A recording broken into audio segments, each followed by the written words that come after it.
Pemirsa, jumlah kasus gangguan ginjal akut pada anak di Indonesia terus bertambah dengan angka kematian mencapai 159 anak. Namun Kementerian Kesehatan mengklaim kasus gangguan ginjal akut pada anak tidak mengalami penambahan yang signifikan.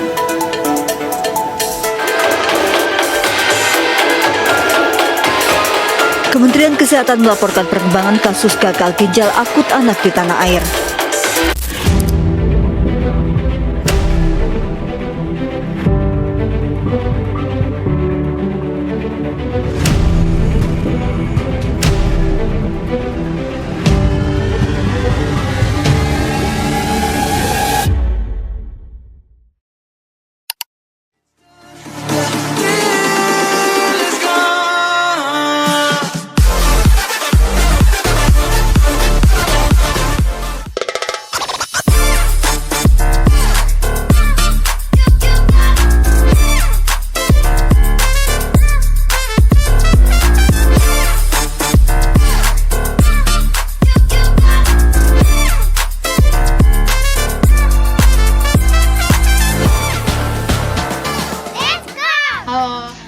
Kami dari kelompok 3, kelas A, akan mengedukasi penyakit tidak menular, yaitu gagal ginjal.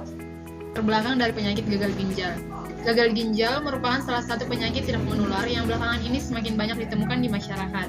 Penyakit ini terjadi ketika fungsi ginjal menurun secara bertahap, bahkan sampai tidak mampu lagi menyaring zat sisa dari dalam tubuh.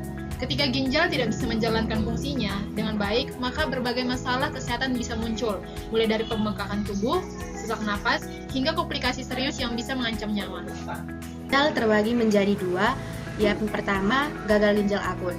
Ini terjadi penurunan fungsi ginjal secara tiba-tiba dalam waktu beberapa hari atau beberapa minggu dan ditandai dengan hasil pemeriksaan fungsi ginjal, yaitu ureum dan kreatinin darah dan kadar urea nitrogen dalam darah yang menurun. Yang kedua, gagal ginjal kronis. Penurunan fungsi ginjal terjadi secara perlahan-lahan. Proses penurunan fungsi ginjal dapat berlangsung terus-menerus selama berbulan-bulan atau bertahun-tahun sampai ginjal tidak dapat berfungsi sama sekali. Penyebab yang pertama, hilangnya aliran darah ke ginjal secara tiba-tiba dapat menyebabkan gagal ginjal akut. Yang kedua, saluran kemih yang bermasalah, seperti tersumbat, dapat menyebabkan racun menumpuk di ginjal dan membebani ginjal. Yang ketiga, diabetes dapat menyebabkan ginjal memburuk dari waktu ke waktu sehingga menyebabkan gagal ginjal. Yang keempat, tekanan darah tinggi atau hipertensi juga menjadi penyebab paling besar dari kondisi gagal ginjal. Yang kelima, mengonsumsi minuman berkaleng secara berlebihan dapat menyebabkan gagal ginjal. Yang keenam, terlalu sering menahan buang air kecil.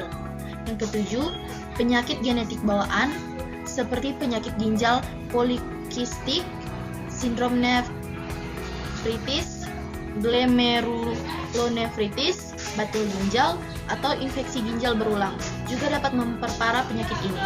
Yang ke-8, penyebab gagal ginjal yang terakhir yaitu karena pola hidup yang tidak sehat.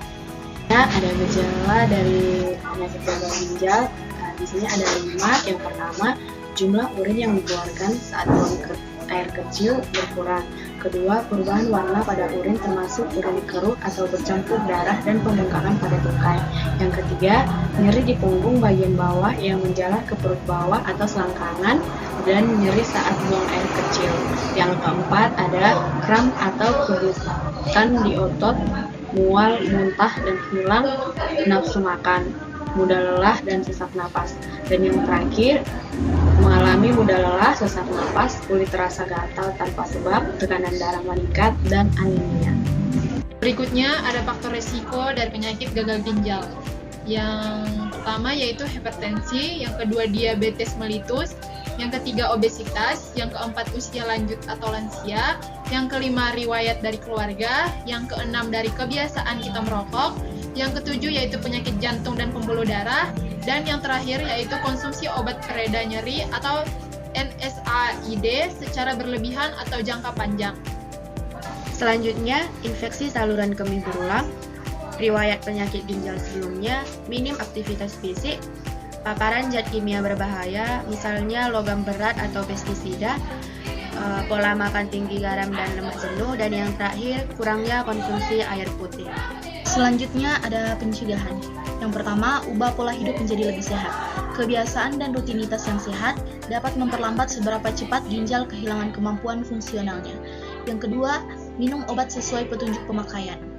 Mengambil dosis yang terlalu tinggi, bahkan obat-obatan umum seperti aspirin dapat membuat tingkat racun yang tinggi dalam waktu singkat sehingga dapat membebani ginjal.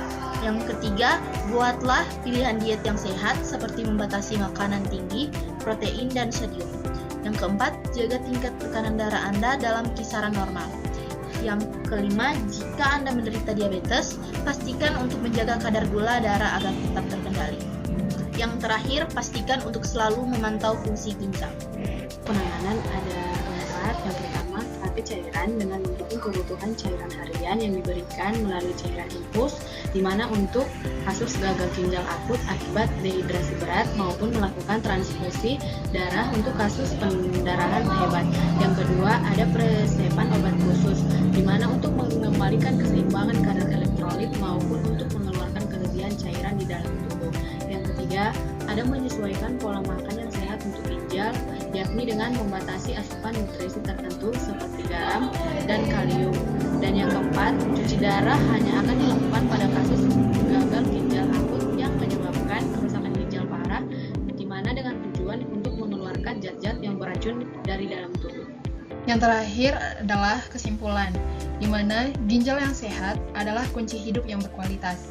Sayangi ginjal Anda dengan hidup sehat, minum air putih cukup, dan hindari kebiasaan buruk sejak dini, karena mencegah lebih baik daripada mengobati. Sekian dari edukasi kami mengenai penyakit tidak menular pada penyakit gagal ginjal. Kami ucapkan terima kasih.